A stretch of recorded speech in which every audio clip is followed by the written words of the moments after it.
بسم اللہ الرحمن الرحیم۔ السلام علیکم فرینڈز، کیسے ہیں آپ لوگ؟ خیریت سے ہیں؟ کویت کے لیٹسٹ نیوز کے ساتھ آج بھی آپ لوگ کی خدمت میں حاضر ہوں۔ جو لوگ چینل پر نئے ہیں چینل کو سبسکرائب کر دیں، ساتھ بیل نوٹیفیکیشن کو آن کر دیں تاکہ ہماری کوئی بھی ویڈیو آئے تو آپ لوگوں سے مس نہ ہو سکے۔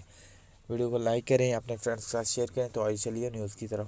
کویت وزراء کی کونسل کے فیصلے کے مطابق تعلیمی اداروں کی معطلی میں 4 اگست 2020 تک توسیع کر دی گئی۔ تعلیمی ادارے ہیں جو تمام، چاہے مدرسہ ہو، چاہے کالج ہو، چاہے یونیورسٹیز ہو، 4 اگست تک بند رکھیں گے، 4 اگست 2020 تک۔ نیکسٹ آ جائیے کویت نیوز۔ کویتی شہری ہو یا تارکین وطن، کوئی معافی نہیں۔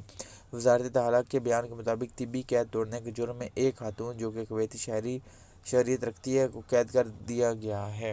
تفصیلات کے مطابق اس وائرس کے خلاف احتیاطی اقدام کے طور پر ایک خاتون شہری کو گھر میں خود سے الگ تھلگ رہنے کی خلاف ورزی کرنے کے بعد اسے قید میں ڈال دیا گیا ہے۔ اس اقدام کے بعد اس خاتون کی جانب سے عدم تعمیل ظاہر کرتے ہوئے ایک ویڈیو پوسٹ کیا گیا تھا۔ خاتون کی طرف سے اپلوڈ کی جانے والی ویڈیو میں وزارت داخلہ کی جانب سے خاتون پر لگائی گئی طبی قید کی خلاف ورزی کرتے ہوئے اسے خون کا عطیہ دینے کی غرض سے ایک بلڈ بینک میں دیکھا گیا۔ جو طبی قید ہے اس کا مطلب یہ ہے کہ آپ جو ہے اس وائرس سے بچاؤ کے لیے الگ رہیں، گھروں میں رہیں، بند رہیں، یعنی باہر زیادہ غیر ضروری اور ہجوم والی جگہ پہ مت جایا کریں۔ سفارتخانہ پاکستان کویت کی جانب سے ایک اہم اطلاع ہے۔ عوام الناس کو مطلع کیا جاتا ہے کہ سفارتخانہ شب معراج صلی اللہ علیہ وآلہ وسلم اور یوم پاکستان کی مناسبت سے مہرات 22/3/2020 بروز اتوار اور 23/3/2020 بروز سوموار بند رہے گا۔ حکومت کویت کی اس وائرس کو پھیلاؤ کو روکنے کے لیے کی گئی اقدامات کی روشنی میں سفارتخانے میں پرچم کشائی کی تقریب بھی منسوخ کر دی گئی ہے۔ تعطیلات کسی دوران کسی بھی ایمرجنسی کی صورت میں آپ ان نمبرز پہ بھی ہے جو ہے وہ رابطہ کر سکتے ہیں۔ سفارتخانہ اسلامی جمہوریہ پاکستان کویت۔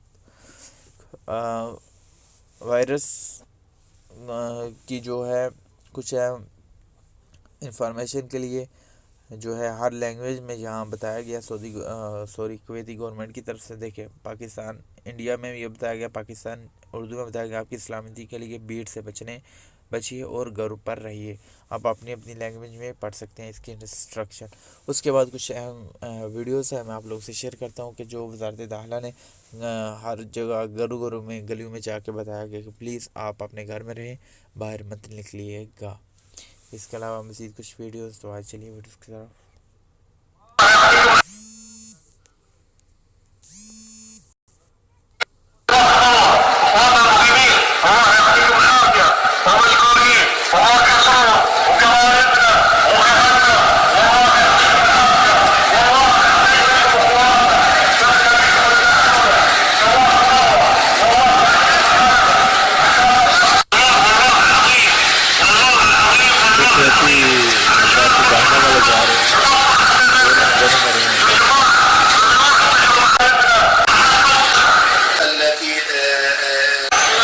اس کے بعد نیکسٹ ویڈیو میں یہ بتایا گیا ہے کہ کویت میں اپنے کام جو ہے آن لائن کروائے جائیں بغیر کسی مقصد کے، بغیر الظروف التي المحيطة بالحادث مما يجري داخل الأراضي المحتلة في القدس الشريف لا يمكن لا ترياق ولا غير ترياق أن يعيدهم إلى الحياة. أيضا الظروف التي المحيطة بالحادث مما يجري داخل الأراضي المحتلة في القدس الشريف۔ یہ تھی نیوز جو میں نے آپ لوگ شیئر کی۔ کسی کو کویسچن کے لیے کمنٹ سیکشن میں ایسی کر سکتے ہیں۔ تھینکس فار واچنگ، اللہ حافظ۔